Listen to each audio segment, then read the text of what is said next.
So, in the last class we started a new topic which is on eddy current testing, and then we saw few laws which govern this particular technique, and then finally we derived a parameter called impedance, and then I told you this is the parameter that we were looking for, and this parameter can be used for doing eddy current testing. Okay. So, let us continue on that, and then we will see how this impedance that we derived from the last lecture, how this can be used to eddy current testing. Okay.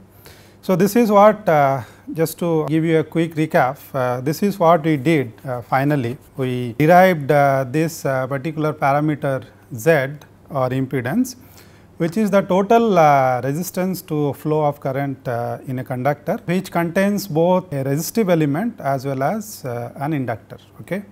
So, if you have a combination of both inductance and resistance in a circuit, the total resistance to the flow of current will be given by impedance. Okay. So, this is the parameter that we derived, and you could also see from this, this impedance will have some phase lag theta with respect to the current through the resistor. Okay. So, let us first get an expression for Z, and then we will see how it can be used for eddy current testing. Okay. So, this will be our topic today. So, for this you need to again go back to Faraday's law, which we already discussed, and there we saw that the induced EMF, if you call it VL, is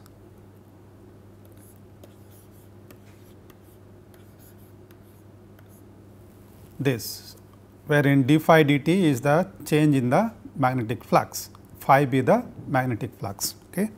Now, when I say the total impedance or the total resistance to the flow of current is Z, then through Ohm's law you can write this, okay, because this is what Ohm's law tells you. If I be the current and if there is a resistance to current, then voltage will be I into the resistance, and in this case, as I said, the total resistance is the impedance. Okay. Now, if you take VL in terms of current, okay, because current is a parameter which can be easily measured. On the other hand, magnetic flux cannot be easily measured, like what you can do for the current. So, it will be convenient to convert the magnetic flux in terms of the current. If you want to do that, then you have to use this relationship. Phi is given by L times I, where L is the inductance and I is the current. Okay. So, we can derive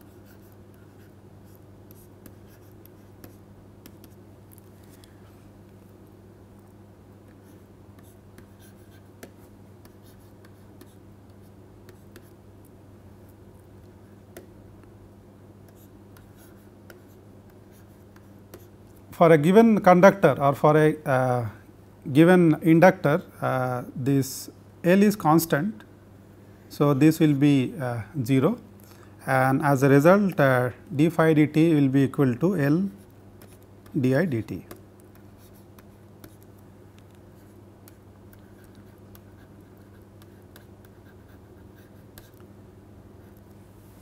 So, L is constant, dl dt is 0, that gives us d phi dt equals to L di dt. So, we can write VL in terms of the current or the change in the current di dt in this fashion. Okay. Now, coming back to the Ohm's law, we know it is V equals to IR. This is the case where you have only a purely resistive element carrying the current, but when you introduce the inductance also, then this induced EMF will also come, which is VL, and we have seen why this negative sign, because this induced EMF is opposed to the primary magnetic field which induced the current, and that is why the negative sign. Okay. So, now we can write this, okay, and from this we can derive an expression for the impedance Z. Okay. So, let us say this current I is a sinusoidal function.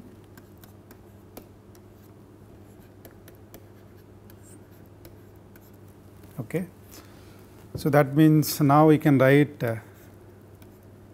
and V L, the expression of V L we have already got, that is L d I dt.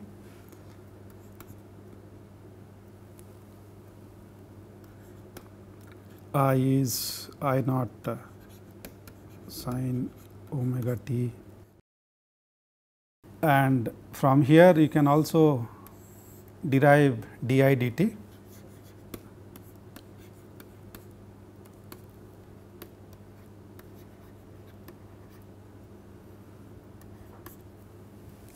Which is this.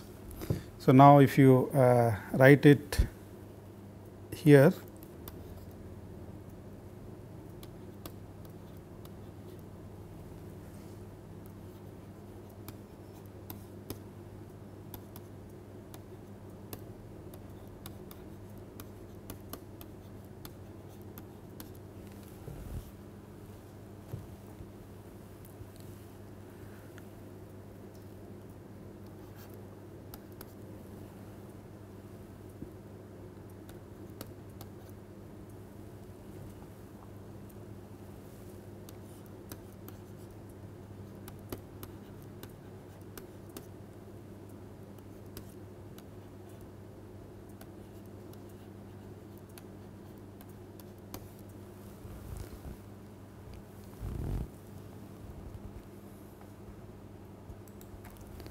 so we have an expression like this.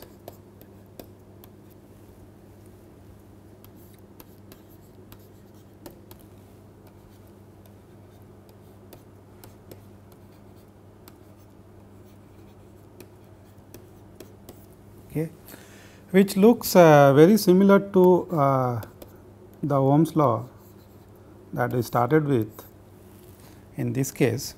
Okay. So, that means if you replace this parameter with this Z, it gives you the same relationship. Okay. So, that means Z is equal to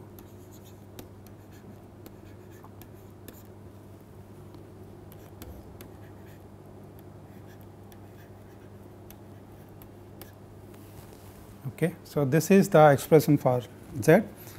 We can simplify a bit by taking a parameter omega L equals to X L, wherein X L is known as inductive reactance.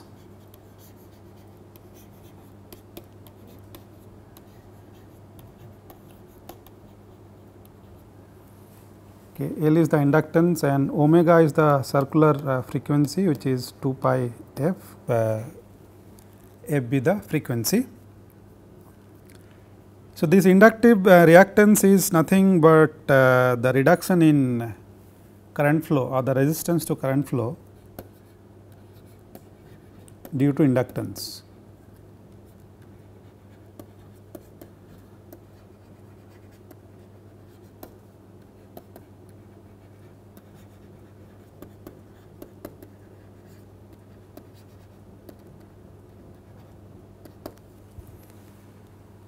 Okay, so finally, we have an expression for Z like this.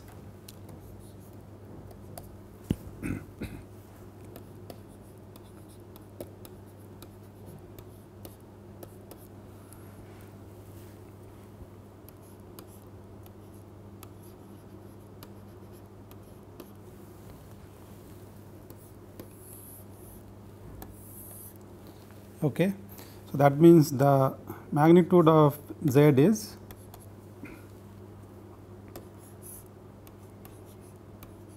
this, or if you break off X L, then it will be this. Okay, and it can also be plotted in this fashion with in terms of XL and R. So, as you could see, Z is the sum of R and XL. So, it will be a vector like this, okay.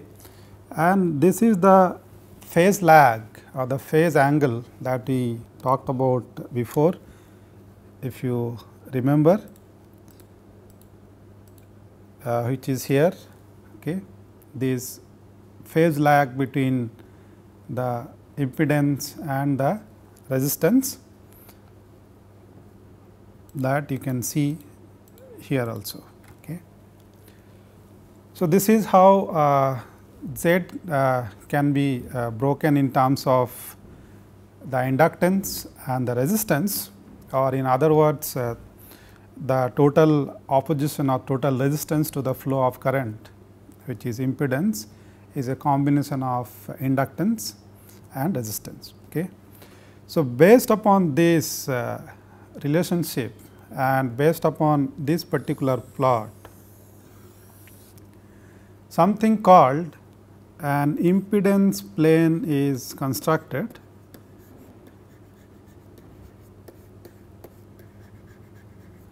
and that is what is used for doing eddy current testing, as we are going to discuss right now, okay.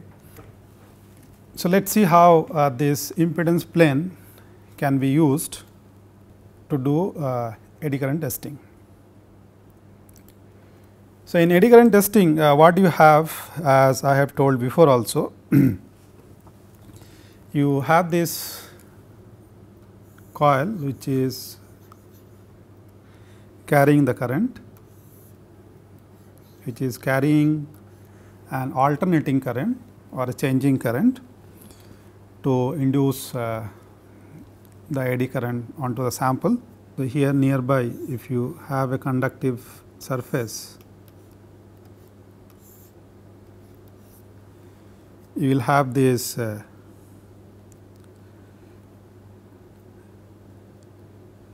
eddy currents forming, okay, and this will have its own magnetic field, the induced current, and that is opposed to the primary magnetic field that we have already discussed, okay. And then you have a detector over here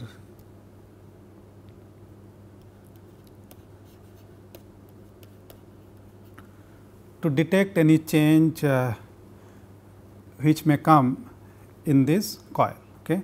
So, that change will come due to the presence of a discontinuity. That means, if there is a defect on this surface, and due to that defect, if there is a change in the eddy current, due to that change there will be a change in this coil also, which will be detected by this detector, okay.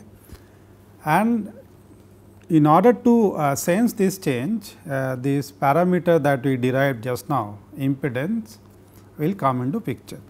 So, what is going to happen when you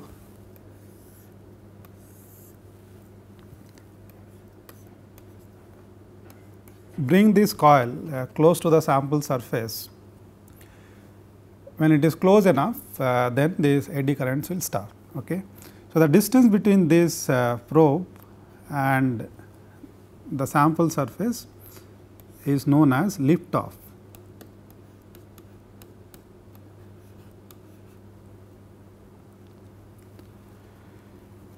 And the moment the induced current or the eddy currents starts flowing in the surface, so the eddy currents or the induced current are coming out from the current or from the energy which is flowing in the primary coil, right.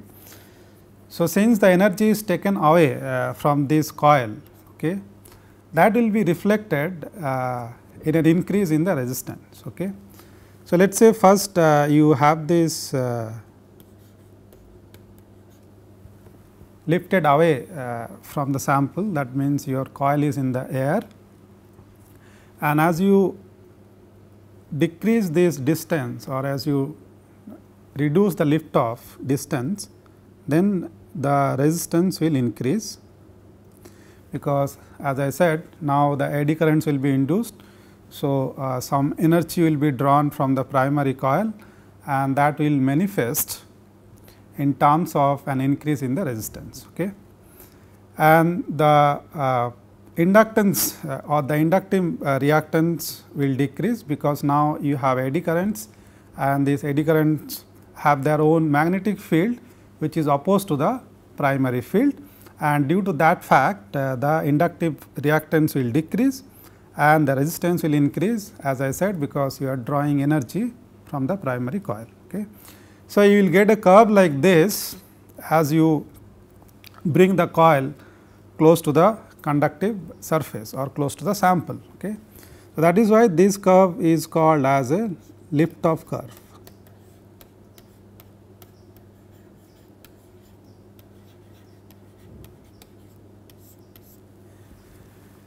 This is what is going to be shown on that impedance plane, because this XL and R, as I said, this constructs the impedance plane, and as you bring the coil close to the sample surface, this lift off curve is going to be shown on the impedance plane. Okay. Now, depending on whether there is a defect or not, you will see a signal here in this impedance plane in this manner. Okay. Let us say there is no defect on the surface is defect free. So, there will be no change in the eddy current, and as a result there will be no change in the impedance of the coil. Okay. So, you will not see anything apart from this lift off curve. So, as you move along the surface, the signal will move back and forth along this only, along the lift off curve only. Okay. Now, if you have a defect at some point on the surface, and the moment you move the coil or move the probe over that defect, the eddy currents will be affected, will be changed, and due to that there will be change in the impedance of the coil. Okay. So, let us say there is a crack. So, there is a small opening, and because of that opening, when you move the probe over the crack, the eddy currents will reduce. As a result, the resistance in the coil will reduce, because your extent of eddy current is reducing on the sample surface. Okay. So, that means this will tend to go back towards lower value of R, and now that you have less eddy currents flowing because of the presence of the crack. So, the magnetic field of the eddy currents will also reduce, and as a result the XL or the inductive reactance would also tend to go up. Okay. So, that means the crack signal will be like this. So, you will immediately see a spike like this the moment the coil or the probe encounters a defect. Okay. So, this is the crack signal, and that is how this will indicate the presence of a defect on the sample surface. Okay. So, this is the basic principle of this particular technique, which is based upon this impedance plane, which we derived with the help of two laws primarily. One is Faraday's law and the other one is Lentz's law, and then we also took the help of Ohm's law and got an expression for this. And then once you construct this impedance plane, then in this fashion, as we discussed, you would be able to get a signal out of a defect in this fashion, like a spike over the lift off curve, which will indicate that there is some discontinuity on the surface, due to which there is a change in the coil which is being detected in terms of this impedance parameter. So, that is what this detector is going to sense or going to detect and indicate in this fashion. Okay. So, this is how the whole technique works based upon this. Okay. Before we move on, I should also tell you that when you talk about inductance, as you would have realized by now, this whole technique of eddy current is based upon inductance. Inductance could be self inductance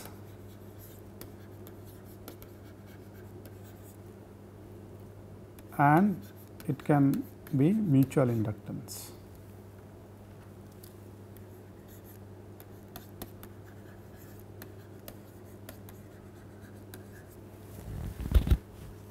Self inductance is when it is in the same circuit, when you see the change in the voltage due to inductance in the same circuit or in the same conductor, then it will be self inductance, wherein in case of mutual inductance there will be a second conductor.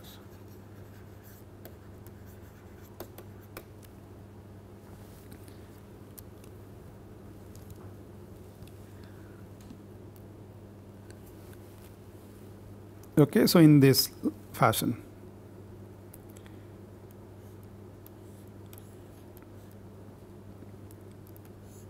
So, let us say you have a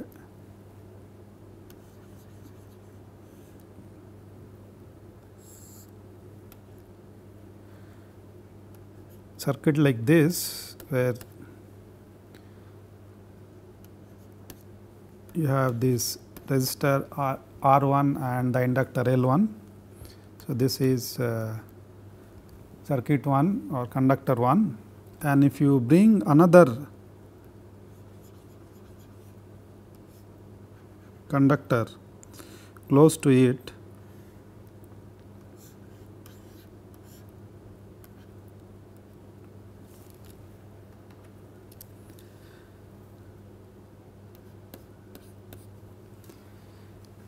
let us say that is carrying a current I2 through this R2 and L2. So, these two conductors, when you bring them together, will have a mutual inductance effect on each other. Okay. So, conductor 1 will induce some current on conductor 2, and conductor 2 in turn will induce some current on conductor 1. Okay. So, if you write it in terms of this inductance or the magnetic flux which generates this induction. So, let us say in the circuit 1, the magnetic flux phi 1 will be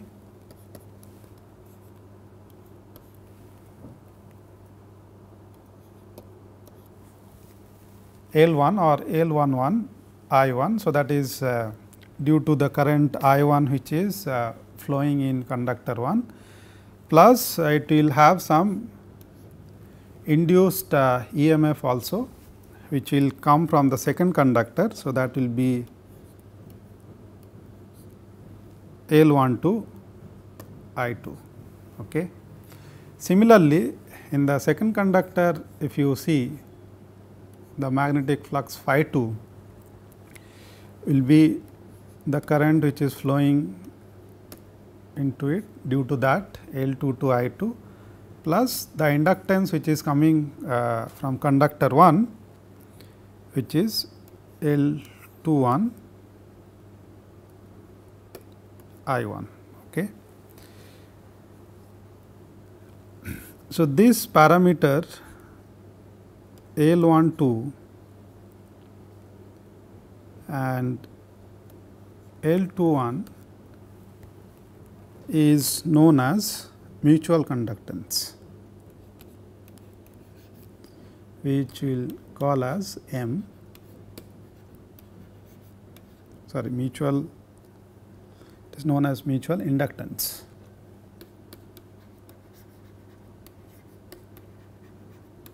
Okay. So, if you replace this now with M in these two equations, then you have, now we can simply call this as L1 I1 plus M I2. Similarly, phi 2 will be L2 I2 plus M I1. Okay. So, this is the phenomena of mutual inductance, and the eddy current testing, as you would have realized, is based upon mutual inductance. Okay, now let us come back to this Liftoff curve, okay, because that will be our basis for doing eddy current testing. So, whenever we talk about something related to eddy current testing, this impedance plane or the Liftoff curve has to come into picture.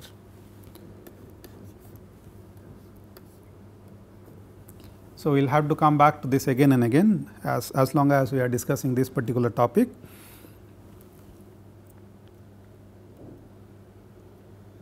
Okay, so, this is the Liftoff. Now, this will this Liftoff curve as to how far this resistance will increase and the inductance will decrease, that will depend on the sample properties, particularly the conductivity of the sample.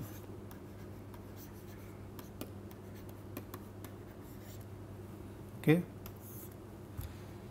So, if the conductivity of the sample is high, that means it has lower resistance, so it can accommodate more current. So, for a higher conductivity sample, it will draw more energy or more current from the primary coil, and as a result of that you will see a larger increase in the resistive component of the coil. Okay. Similarly, if you change the conductivity, if you reduce it, the reduction in the resistance of the coil will be lower, right. So, there is an effect of conductivity. So, as you increase the conductivity, your resistance will increase more and more, and that is why this conductivity curve will be like this. So, if conductivity increases in this direction, the change in the resistance and the inductance will be along this curve. Okay. So, this conductivity curve is obtained because for different materials the Liftoff curves will be like this.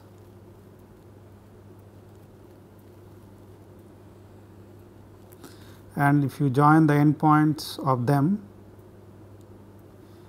you get this conductivity curve. Okay. So, this gives you a total picture in terms of both the impedance as well as the conductivity of the sample. Okay.